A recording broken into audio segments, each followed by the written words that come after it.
పులిపాల నరేంద్ర గారు. Speaker sir, గౌరవ మంత్రి గారి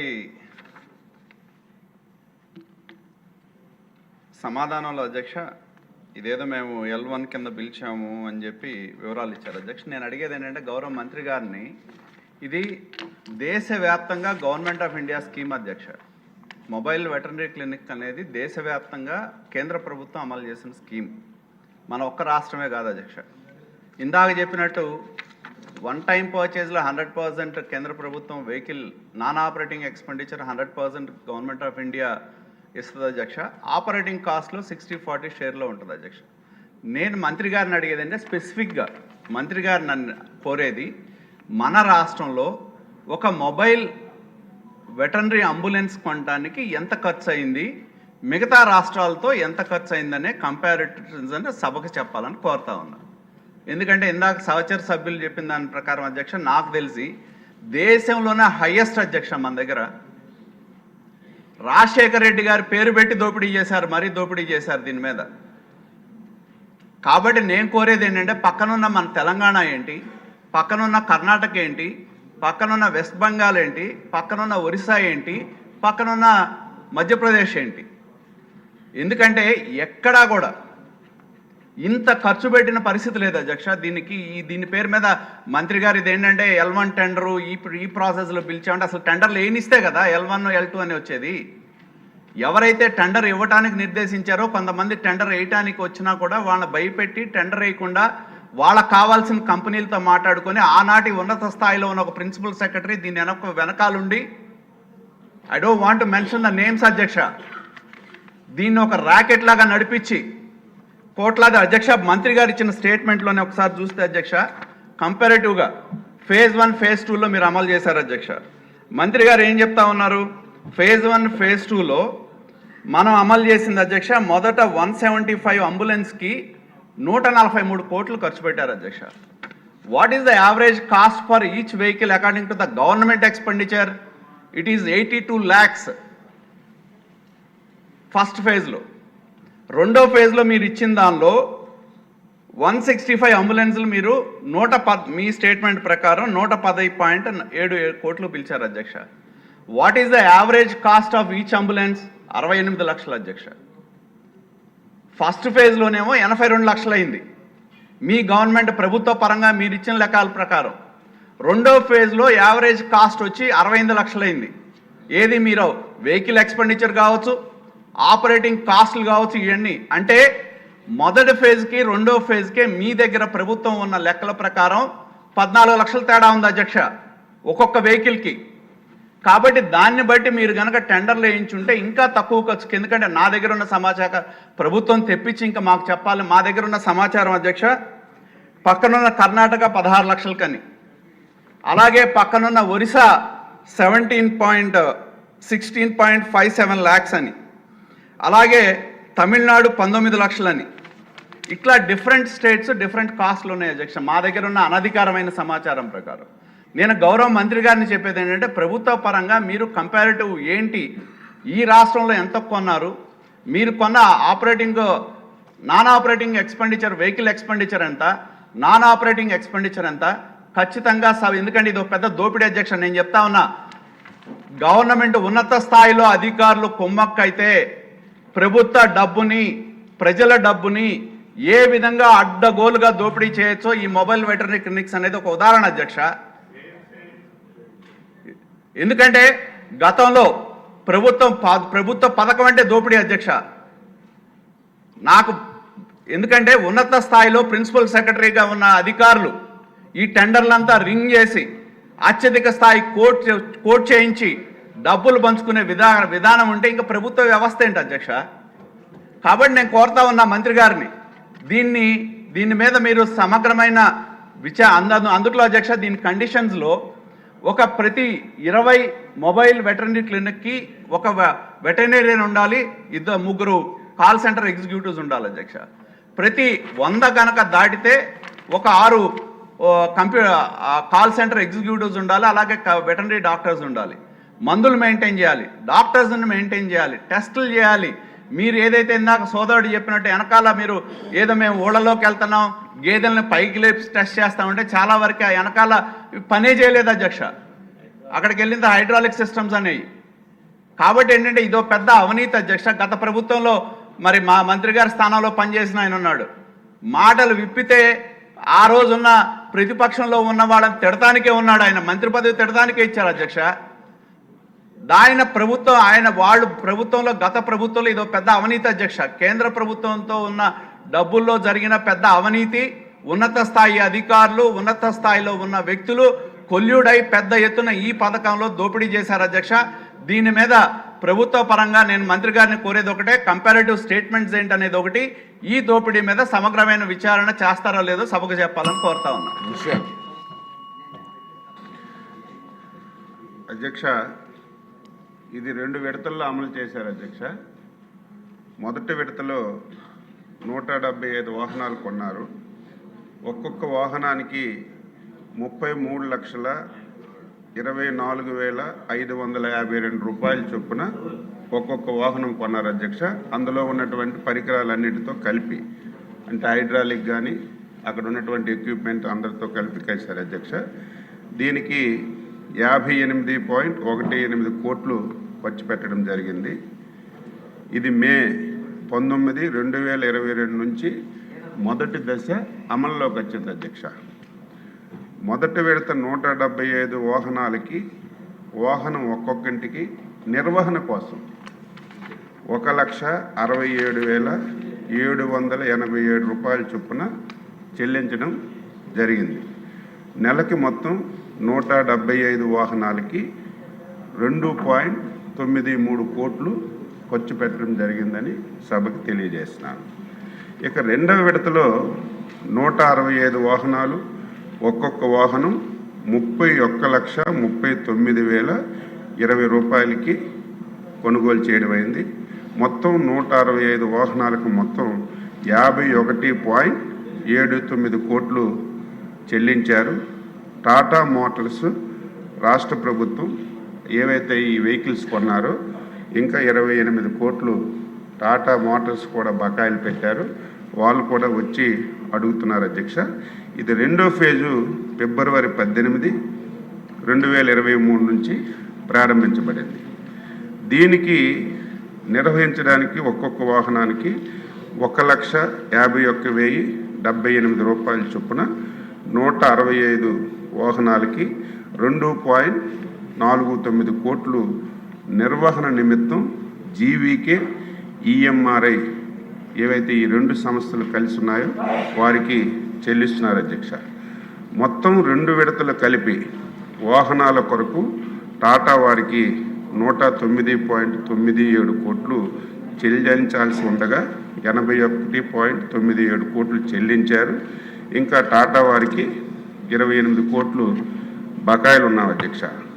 నిర్వహణ నిమిత్తం నెలకి 340 వాహనాలకు గాను 5,42,00,000 చొప్పున జీవీకే, ఈఎంఆర్ఐ వారికి చెల్లిస్తున్నారు. ఫస్ట్ ఫేజ్ 175 వాహనాలు ఫిబ్రవరి 16, 2025 నుంచి ఆపేసాం అధ్యక్ష మనం వచ్చిన తర్వాత. ఎందుకంటే వాళ్ళు టెండర్ ప్రక్రియ పూర్తయిపోతుంది.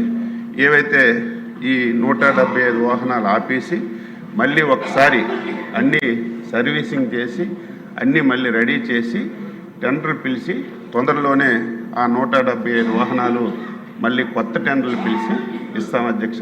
అవి అయిన తర్వాత సెకండ్ ఫేజ్లో కూడా ఆపి అవి కూడా సర్వీస్ చేసి మళ్ళీ టెండర్లు పిలవడానికి మేము ప్లాన్ చేస్తున్నాం అధ్యక్ష. ఏదైతే ఈ సెకండ్ ఫేజ్ 165 వాహనాలు తదుపరి మనం ఈ నిర్ణయం తీసుకున్న తర్వాత మరి చర్యలు తీసుకుంటాం. ఇదేదైతే ఫస్ట్ ఫేజ్ ఆపేసామో అవన్నీ టెండర్లు కూడా పిలిచాం. అది ఎల్ఓఏ పెండింగ్లో ఉంది.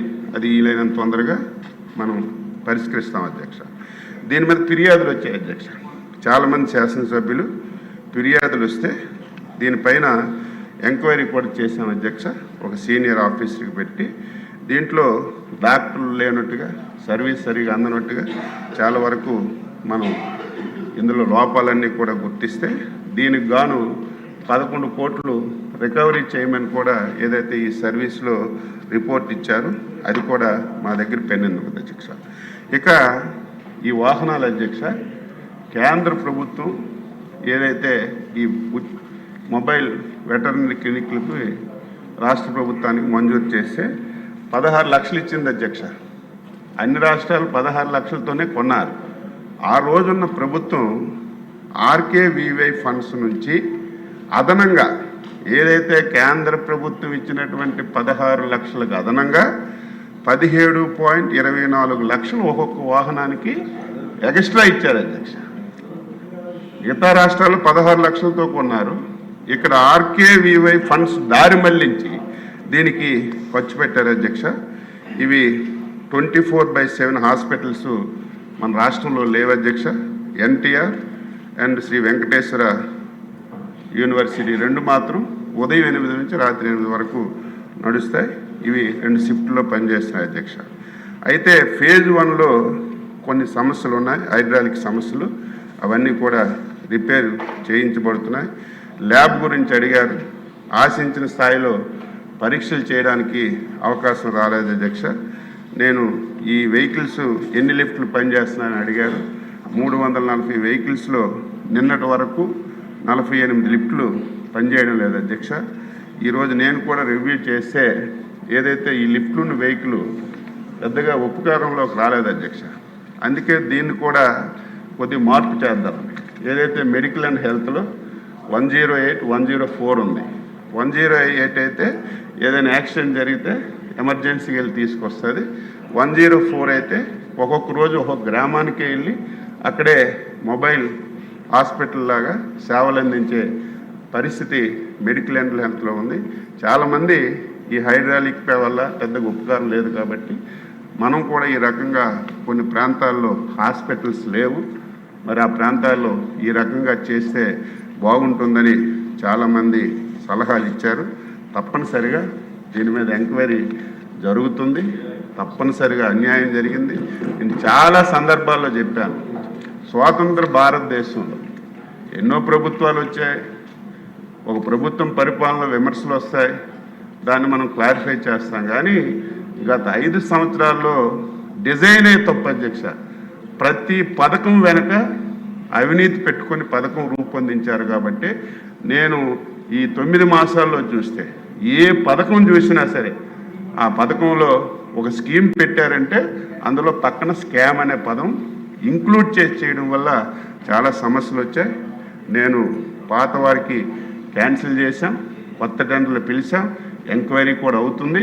ప్రిలిమినరీ ఎంక్వైరీలో 11 కోట్లు ఈ సర్వీసెస్లో సరిగా మందులు ఇవ్వలేదని, డాక్టర్లు లేకుండా ఉన్నారని చూపించి, అదేవిధంగా సఫిషియెంట్గా స్టాఫ్ లేకుండా స్టాఫ్ ఉన్నట్టుగా రాశారని చెప్పి ప్రిలిమినరీ వస్తే మనం 11 కోట్లు రికవరీ చేయమని వచ్చారు.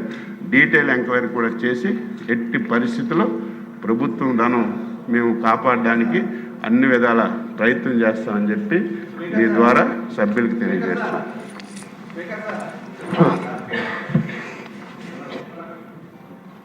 వన్ మినిట్ సార్, ఒక్క నిమిషం ప్లీజ్. సార్, గౌరవ మంత్రి గారు సమాధానంలోనే ఆర్కేవీవై ఫండ్స్ డైవర్షన్ చేశారని చెప్పారు. దాని మీద ఏం చర్యలు తీసుకున్నారు? నేను కోరేది మంత్రి గారిని, అది ఎవరైనా కానివ్వండి, any officer, what is the status of any ఆఫీసర్ల మీద ఎవరైతే ఆర్కేవీవై ఫండ్స్ కేంద్ర ప్రభుత్వం పర్టికులర్ దీనికోసం ఇచ్చారో దాన్ని డైవర్ట్ చేసి ఇక్కడ అవినీతి పాల్పడడానికి దోహదపడింది కాబట్టి ఆ ఫండ్స్ డైవర్షన్ మీద ఏం చర్యలు తీసుకుంటారనేది ఒకటి. చివరిగా నేను మంత్రి గారిని కోరేది ఏంటంటే, ఏదైతే ఆపరేటింగ్ కాస్ట్ చెప్పారు అధ్యక్ష, బట్ గవర్నమెంట్ ఎలకేషన్ అనేది మీరు చూస్తే ఇందా నేను చెప్పాను అధ్యక్ష, 175 వెహికల్స్కి 143 కోట్లు ఇచ్చారు అధ్యక్ష. యావరేజ్ పర్ ఈచ్ వెహికల్ 82 లక్షలు. This is the allocation by the government అధ్యక్ష. మంత్రి గారు సభకు చెప్పింది ఎక్స్పెండిచర్ చెప్పారు.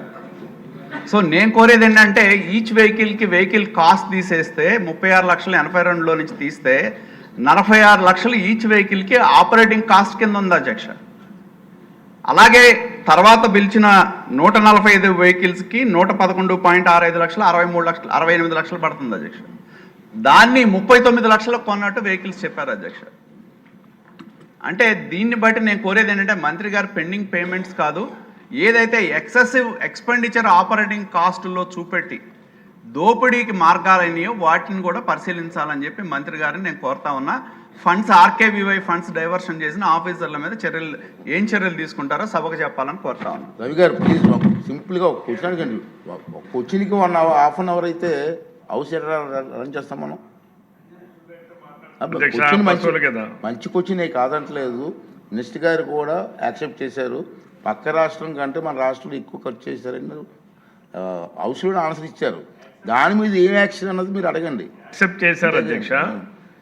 దీన్ని నేను గౌరవ మంత్రి గారికి ఏసీబీ ద్వారా విచారణ చేయించమని కోరుతా ఉన్నాను అధ్యక్ష.